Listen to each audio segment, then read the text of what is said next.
समझ गए मित्र, जो शर्त पूरी करेगा विवाह भी वही करेगा। हाँ,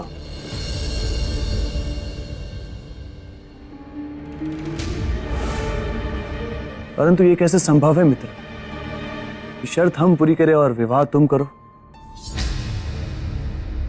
यदि हम ऐसा करेंगे तो ये नियमों के विरुद्ध होगा। वो नियमों के विरुद्ध होगा और आपका दिया हुआ वचन, उसका कोई नियम नीति नहीं है। ऐसी बात नहीं है मित्र, हमारे लिए तो तुम भी प्रिय और हमारा वचन भी। तो फिर करिए ना अपना वचन पूरा और मेरी इच्छा पूरी। आप अपनी योग शक्ति से बड़ी सहजता से इस कार्य को कर सकते हैं और इसकी किसी को भनक भी नहीं लगेगी। संसार को भले ना लगेगी, परंतु हमारी आत्मा को इस बात की खबर रहेगी कि हमने जो किया वो गलत किया। समझ गया मैं कि आपके वचन का कोई महत्व नहीं। कभी भी किसी को वचन देना और कभी भी मुकर जाना, ये तो सम्राटों की वचन परंपरा पर कलंक है, आपके व्यक्तित्व पर दाग है।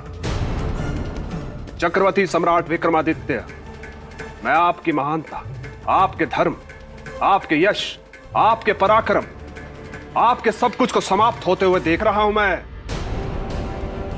धू धू करके चलते हुए देख रहा हूं मैं, धू धू करके। शांत मित्र, शांत।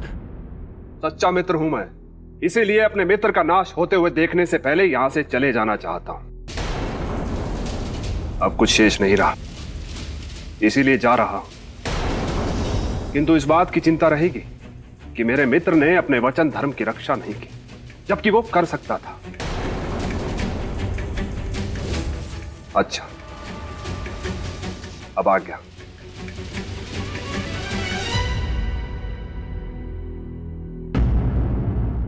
ठहरो मित्र,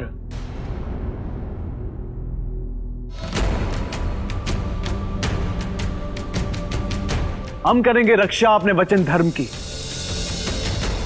तोड़ेंगे अपने मित्र की प्रेयसी के लिए स्वयंवर की शर्त। बताओ हमें, कौन है वो स्त्री?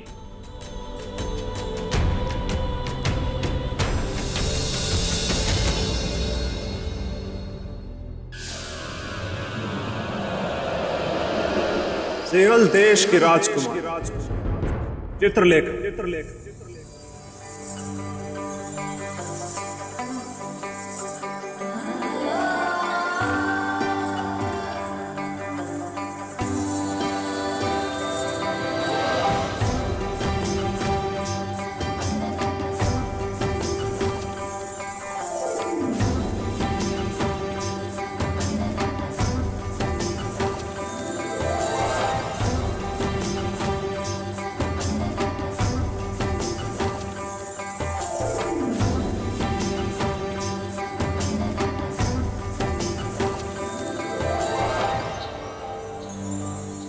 प्रियतम, अपनी चित्रलेखा के प्रणाम को स्वीकार कीजिए। देवी, इसका अर्थ कि महारानी चित्रलेखा के मन में सम्राट विक्रमादित्य पहले से ही बसते थे। देवी, क्या उन्होंने पहले उन्हें कभी देखा था? नहीं देखा था, बिल्कुल भी नहीं देखा था, और ना ही मेरे मित्र ने उन्हें देखा था। हाँ, वरना इस बात की चर्चा वो मुझसे तो अवश्य ही करते। राजन, मेरे मित्र। चोट तो नहीं लगी? चोट? कैसी चोट? मुझे चोट नहीं लगती राजन, इस तरह की दुर्घटनाएं मेरे साथ होती रहती है। देखिए, आप काफी बलशाली हैं। देवी, इन्हें आगे की कथा सुनाई।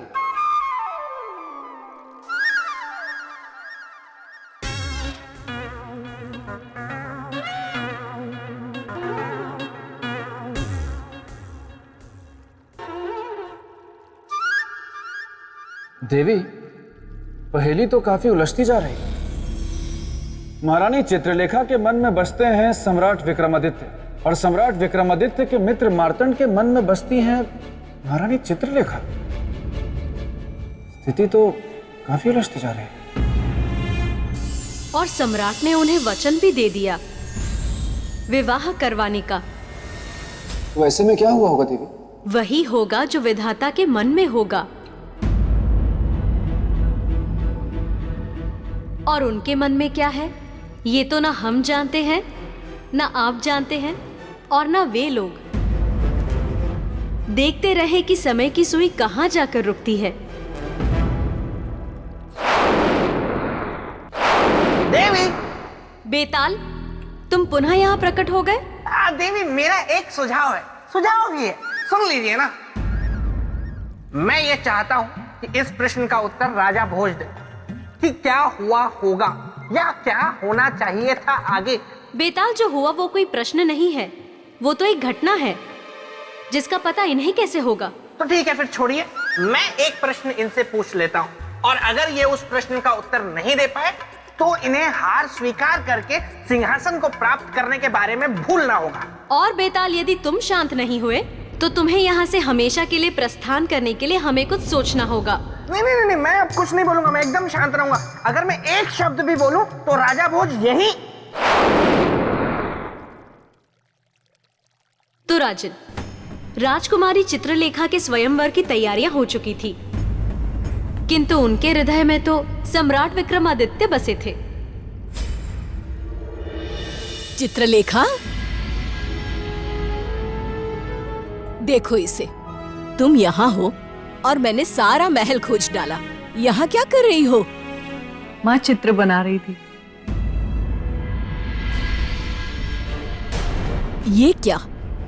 मेरे मना करने के बावजूद भी तुमने उस अनजान व्यक्ति की तस्वीर बना डाली। माँ ये अनजान नहीं है। कैसी बात करती हो पुत्री? जिसका ना तो कोई पता है और ना ही कोई पहचान, उसे अनजान नहीं कहोगी? और कल तुम्हारा स्वयंवर है बेटी, और इसलिए मेरी बात मान लो, अपने हृदय से इस भ्रम को त्याग दो। ये नहीं आएगा, क्योंकि ये संसार में है ही नहीं। आता तो वो है ना जो होता है। ये है माँ, हमारा मन कहता है कि ये अवश्य आएंगे।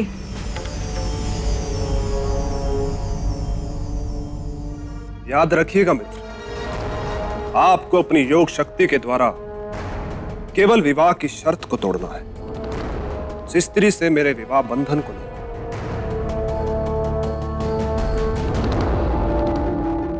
अवश्य मित्र, याद रखेंगे। धर्म और वचन हम कभी भूलते नहीं, कभी नहीं। ये व्यक्ति चाहे इस संसार में हो या ना हो, किंतु हम जानते हैं कि कल ये हमारे स्वयंवर में अवश्य आएंगे। तू बावरी हो गई है पुत्री, तुझे बिल्कुल भी भान है? ये बात अगर तेरे पिता को पता चली तो कितना बड़ा अनर्थ हो जाएगा। माँ, हमारे स्वामी सारे अनर्थ का अंत कर देंगे, आप बिल्कुल चिंता मत कीजिए। देखिए, आप हमारा विश्वास मत तोड़िएगा। आप आएंगे ना, चाहे स्वर्ग से उतर के ही क्यों ना आना पड़े, पर जरूर आना। उर्वशी जी, इस चित्र को फौरन हटा लो यहाँ से, और चित्रलेखा तुम हमारे साथ चलो। माँ, आप हमारी मन के देवता के चित्र को हमारी आंखों के सामने से तो हटा सकती हैं, किंतु हमारे मन के आंगन से नहीं। उन्हें वहां से कोई भी नहीं हटा सकता माँ, कोई भी नहीं।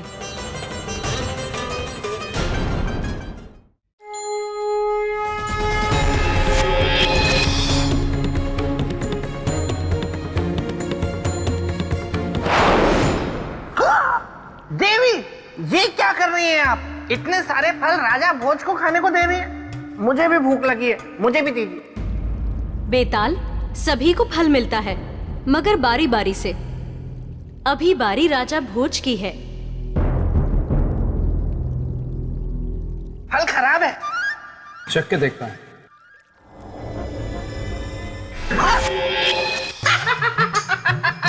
अंगूर खट्टे हैं।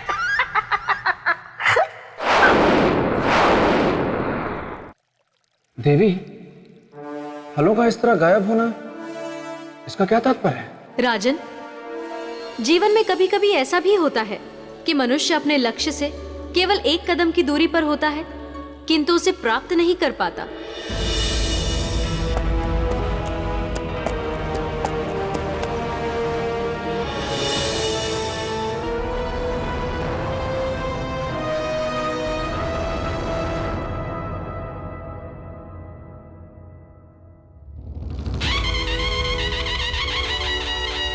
सुनो सुनो सुनो, काशी के महाराज भीमसेन पधार रहे हैं।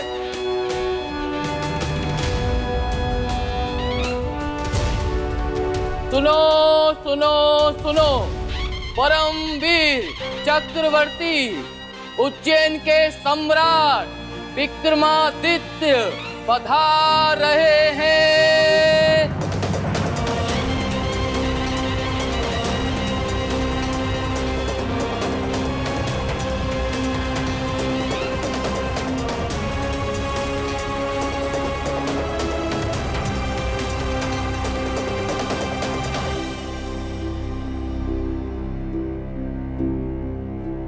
वो देखिए मित्र, वो रही स्वयंवर की शर्त, जिसे आपको अपनी शक्ति से तोड़ना है।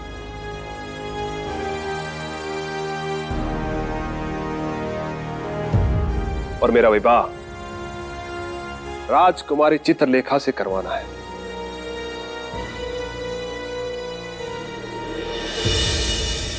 सम्राट के सिंहल द्वीप पहुंचने का मुख्य कारण आप किसे मानते हैं राजन?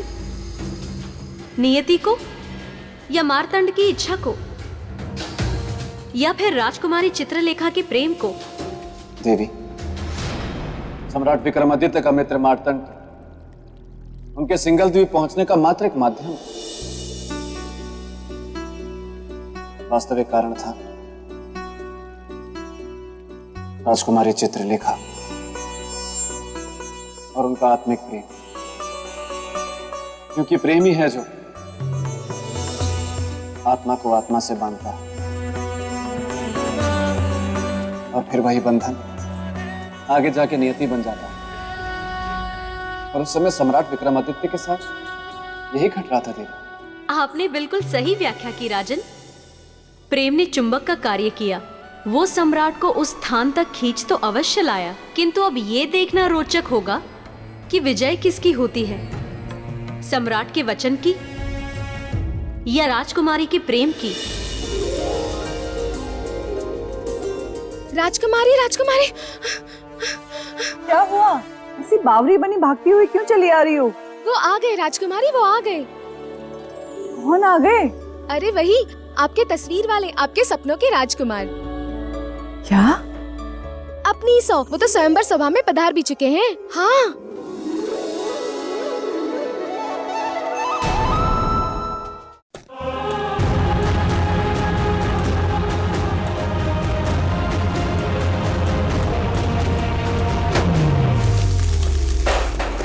रुक जाओ चित्रलेखा, स्वयंवर स्थल की ओर नहीं जाना पुत्री, रुक जाओ।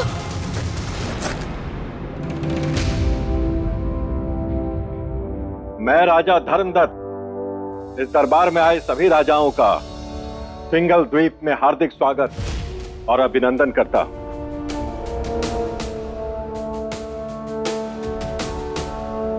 इससे पहले कि स्वयंवर की प्रक्रिया को प्रारंभ किया जाए, हम चाहेंगे कि आप सभी स्वयंवर की शर्त को अच्छी तरह से जान और समझ लें। बताइए मंत्रीवर।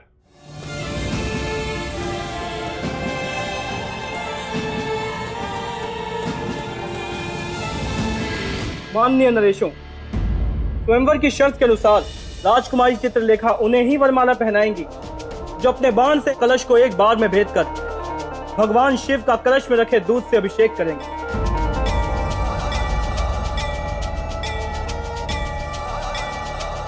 और दूध की धारा का शिव की जटा से निकली हुई गंगा की धारा के समान एक होना भी अनिवार्य है।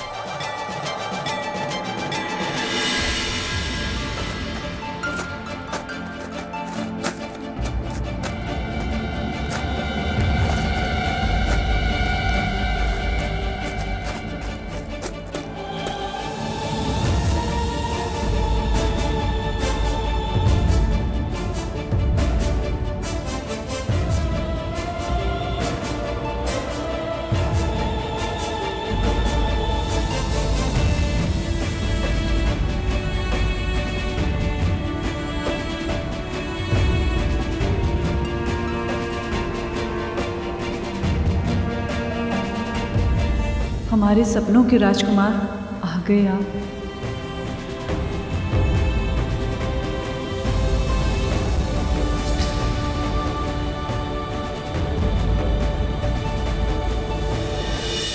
ये व्यक्ति चाहे इस संसार में हो या ना हो, किंतु हम जानते हैं कि कल ये हमारे स्वयंवर में अवश्य आएंगे।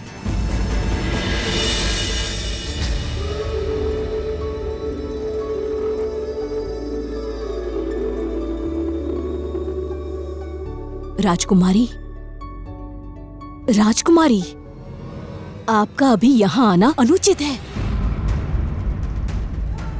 चलिए, चलिए।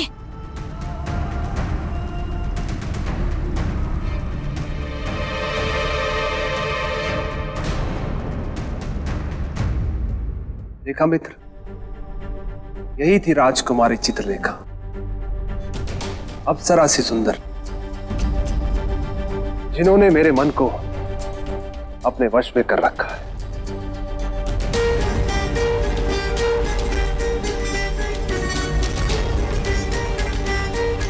ऐसा क्यों लग रहा है हमें उन्हें देख कर कि वो हमें वर्षों से जानती है? ऐसा भाव क्यों आया मन में? अब आप लोग जाकर अपने अपने शिविरों में विश्राम करें। कल प्रातःकाल स्वयंवर की प्रक्रिया प्रारंभ होगी।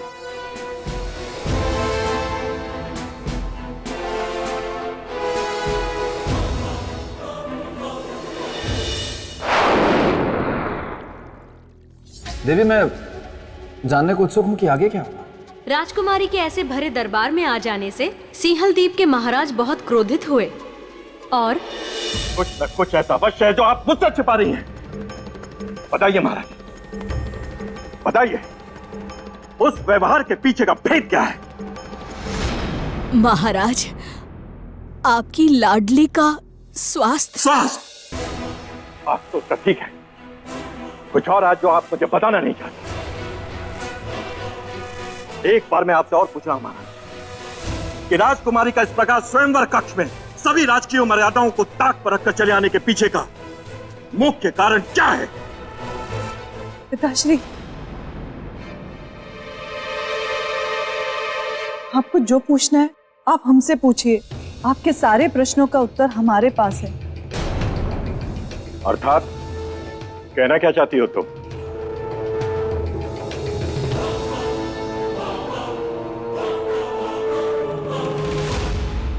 क्या है ये? किसका चित्र है?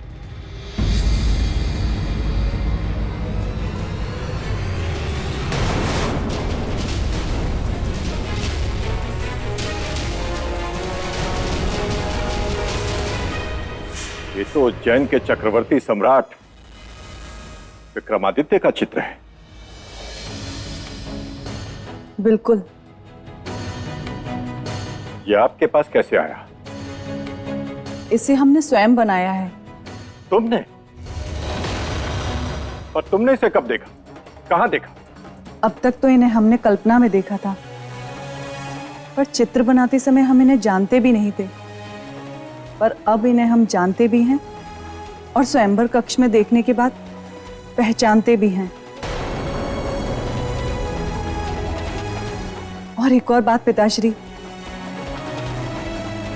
अब ये केवल रंगों की बनी निर्जीव आकृति नहीं,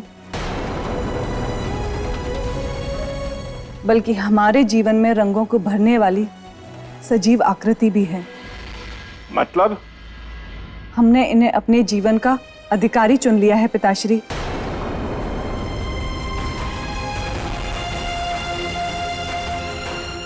अपना स्वामी।